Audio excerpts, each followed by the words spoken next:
ዝና ያላሰበው ገጠመው።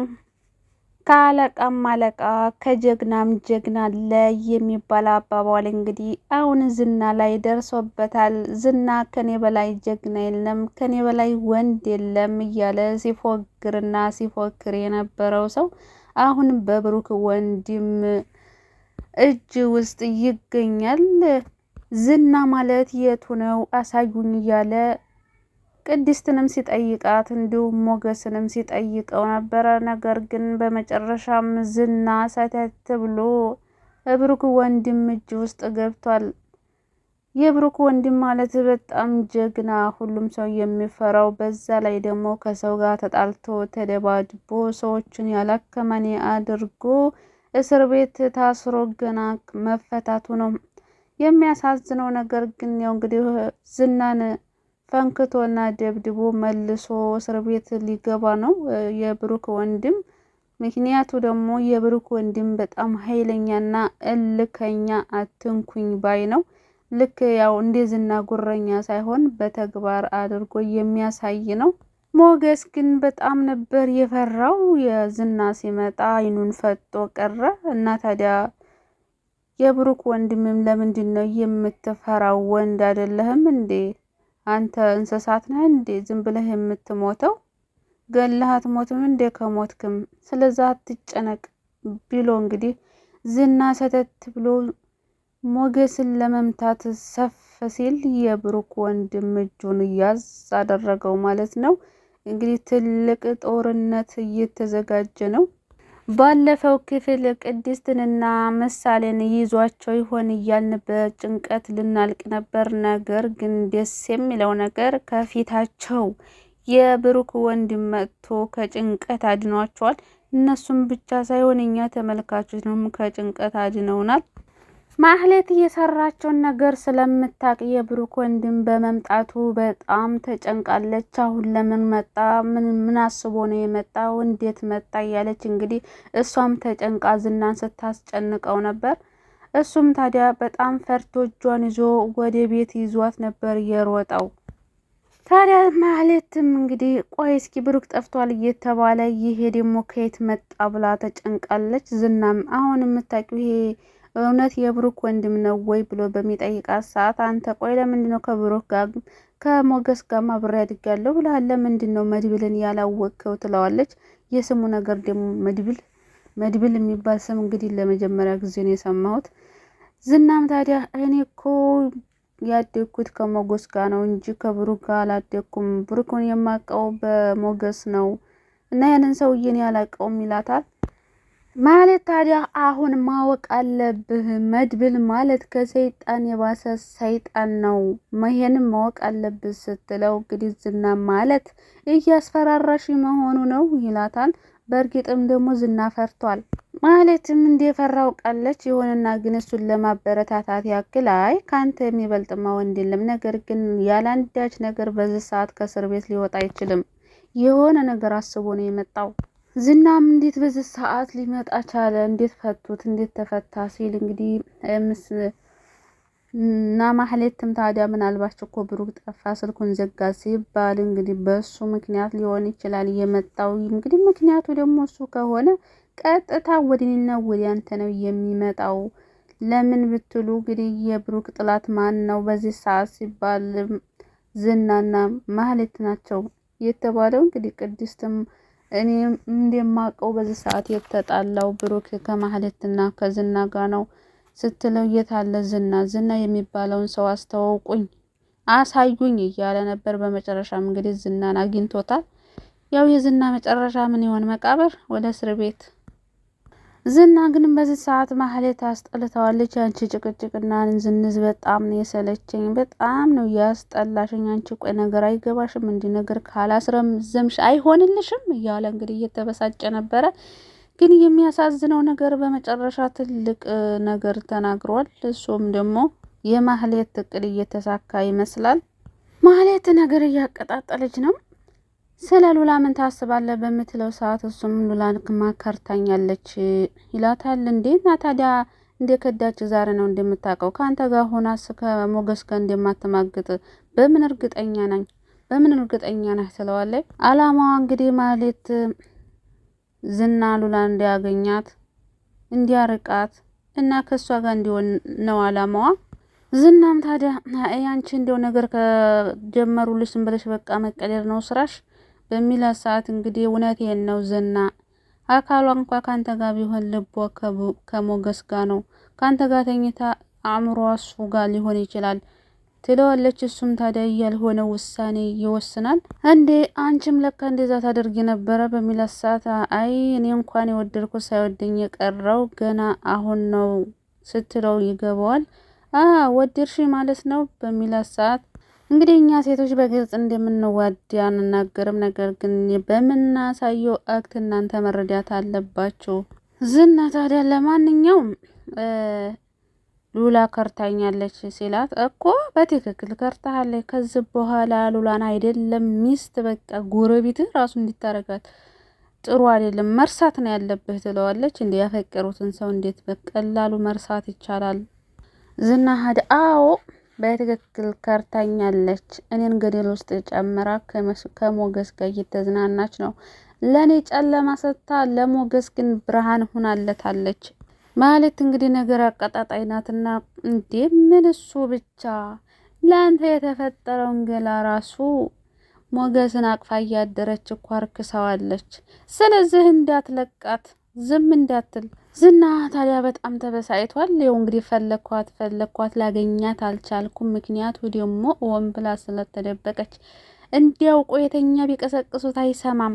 እኔን ስለምጠላኝና ሞገስን ስለምትወድ ነው ሲላት እንግዲህ ማህሌትን በትክክል አሁን ገና ይህን እየገለጥክ ነው እና ምን ልታረግ ወሰንክ በምትለው ሰዓት እንግዲህ አሁንማ ሁለቶችንም እደፋቸዋለሁ፣ ሉላንም አለቃትም፣ ለኔ መሆን ካልቻለች ለማንም አትሆንም፣ ስለዚህ ሁለታቸውንም መቃብር ነው መከታቸው ይላታል። እንግዲህ ማህሌትም እውነት መስሏት በጣም ደስ ብሏታል። ነገር ግን አይሳካላቸውም፣ ማንኛቸውም አይሞቱ።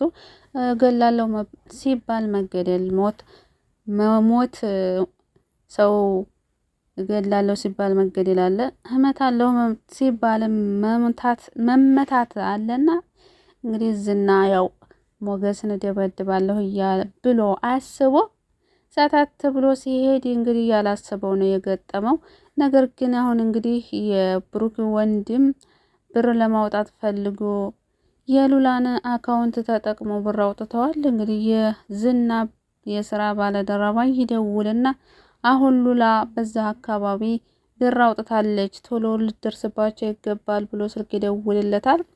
ዝናም በጣም ደስ ብሎትና እሱን አመስግኖ ያንተን ውለታ እንዴት እንደምከፍል አላቅም ብሎ ይሄዳል። በዚህ ባለፈውም እንግዲህ በዛው በሞገስ ብር አካውንት በሱ አማካኝነት ነበር ያገኛቸው። አሁን ደግሞ በሉላ አካውንት አሁንም ሊያገኛቸው ችሏል። ነገር ግን ሞገስ እንዴት ሊያገኘን ቻለ እያለ ግራ ገብቶታል። እንዴት ነው ቆይ እንዴት ይሄ ሰውዬ ምን ተጠቅሞ ነው ሊያገኘን የሚችለው ብሎ ግራ ገብቶታል። የአካውንቱ ነገር አልመጣለትም። በመጀመሪያ የብሩክ ወንድም ለሞገስ ደውሎ ሲያወራው ሞገስ ግን ዝና መስሎት አንተ ደግሞ በዚህ መጣህ እንዴ? የብሩክ ወንድም ነኝ ብለህ ደግሞ መጣህ? እባክህ ከዛ ከሰፈራችን ለቀን መጣን፣ ከዚህ ደግሞ የት እንሄድልህ ብሎ ስልኩን ይዘጋበታል። እና አሁን የብሩክ ወንድም ለቅድስት እንደምንድነው ይሄ ልጅ እንዴ? ቆይ ዝና የምትሉት ማን ነው? ዝና ማን ሆኖ ነው በሚላት ሰዓት ቅድስት ማው ዝና መስሎት እኮ ነው፣ እሱ በጣም ያስጨነቀው ስለሆነ በቃ እኔ በራሴ ስልክ ደውልለታለሁ ትለዋለች። በራሷ ስልክ ስትደውልለት አናገራት። ካናገራት በኋላ እንግዲህ የብሩክ ወንድም መጥቷል አናግረው ስትለው እሺ በቃ አገናኝ ብሎ አወራው። ከተገናኙ በኋላ ግን ያው ብዙም ሳይቆዩ እስር ቤት ሳልጠይቅህ በጣም ይቅርታ እያለው ነበር። ምንም ችግር የለውም፣ አሁን ጊዜ እኮ በጣም ጊዜ አጭር ነች፣ ጊዜ አይመችም፣ ስለዚህ ስላልጠየከኝ አልቀየምህም እያሉ አንዳንድ ነገሮች እየተዋዩ እያለ ነበረ። ዝና ማለትስ ማን ነው? ምንድን ነው? ምን አድርጎ ነው የሚያስጨንቅህ እያለ እየጠየቀው እያለ ዝና ከየት መጣ ሳይባል እንግዲህ ፊት ለፊታቸው ድቅን ብሏል። እንደለመደው እንግዲህ ሞገስን ለመምታት ሲያስብ የብሩክ ወንድም እጁን ይዞታል። የብሩክ ወንድም ያው ገና በቅርብ ቀን ከእስር ቤት ስለመጣ አየሩ ሁሉ ነገር ሰፈሩ በጣም ናፍቆታል። እስር ቤት በጣም ተጨናንቀን ነበር ታውቃለህ። አየሩ ራሱ እንዴት እንደናፈቀኝ እያለ ሞገስም አዎ በጣም ይናፍቃል እንጂ አዎ የካፌውን ግርግር ጫጫታ ራሱ እኮ ልችለው አልቻልኩም። ምክንያቱም ይሄን ነገር ስላለመድኩኝ። ሞገስ ታዲያ አሁን ዛሬ ለፖሊስ ማመልከት አለብን፣ ብሩክ የት እንደገባ ማወቅ አለብን በሚለው ሰዓት ልክ ነው ዛሬ ምንም አይነት ፍንጭ ከሌለ እናመለክታለን ፖሊስ። ታዲያ ለሞገስ አንድ ጥያቄ ጠይቀዋለን። የምልህ የዝና የሚባል ሰውዬ ምንድን ነው? ስለሱ ለማወቅ በጣም ጉጉት ላይ ነኝ። እና ሞገስም አይ ባላውቃቸው እንዲው ባላገኛቸው የምትላቸው አንዳንድ የተረገቡ ወይም እንደ ወጣ ክፍል ያገናኘ ሰው የሉም እንደዛ ብሎ ሲጠይቀው እንግዲህ የብሩክ ወንድም ግራ ተጋባ። ቆይ ማለት ይህና ዝና የነዚህ የሰይጣኖች አለቃ ነው ማለት ነው ይለዋል። ከብሩኬስ ጋር ምንድን ነው ግንኙነታቸው ብሎ ሲጠይቀው ሞገስም መልስ ለመመለስ አይ በቃ እሱን በእርግጥ ከዝና ጋር ብሩክ አያገናኘውም፣ የሚያገናኘው ከሞገስ ጋር ብቻ ነው። ይሄን አውርቶ ሳይጨርስ ዝና ብቅ ይላል። እንግዲህ ብቅ ሲል ታዲያ ሞገስ በጣም ነው የደነገጠው። አይኑ ፈጦ ሲቀር የብሩክ ወንድም ግራ ይጋባና ምን ነው ደነገጥክ ሞገስ አናግረኝ እንጂ ይለዋል። እንዴ ዝና ማለት እሱ ነው? ቆይ እንዴት አወቀን? ሲከታተለን ነበር እንዴ እያለ እንግዲህ ሲጨናነቅ እና ታዲያ የሆነ አንተ የዝክን ያክል ለምንድን ነው የምትፈራው? ሞገስን በጣም ደነገጥ። እናንተ ስለማታውቀው ነው ይገለኛል። እንዴ ምን ሆነሃል ሞገስ? አንተ እኮ ትል አይደለህም የሰው ልጅ ነው ዝም ብለህ የምትሞተው። ምን ሆነሃል? ሞገስም አይ አንተ ስለማታውቀው ነው ይገለኛል ሲለው እና ታዲያ ምን ችግር አለው? አሁን እተዋወቀዋለሁ ብሎ እንግዲህ ያው ሞገስ ላይ የተሰነዘረው የዝና እጅ የብሩክ ወንድም እጅ ላይ እንግዲህ ቀለም አድርጎታል ማለት ነው። ይመቸው እንግዲህ ቀጣይ ፊልሚያ ማለት ነው በክፍል 73 በጉጉት እንጠብቃለን። በነገራችን ላይ ብሩክ ይመለስ በጣም ደብሮኛል እኔ ማለት ነው። ብሩክ ከሌለ በጣም ነው የሚደብረው። ብሩክን መልሱልን። ፍትህ ለብሩክ። እንዴ እኛ አሁን እየጠበቅንና እየጓጓን ያለነው እውነት ለመናገር የቅድስትንና የብሩክን ፍቅር ለማየት በጣም ጓጉተናል። በቃ እንዴ ለምንድን ነው በዚህ ሰዓት መጥፋት የለበትም። እንዴት እንደዚህ አይነት ወንጀል ሰርቶ ነው የጠፋው ምናምን የሚባልም አንፈልግም። አሁን የምንፈልገው የብሩክንና የቅድስትን ፍቅር።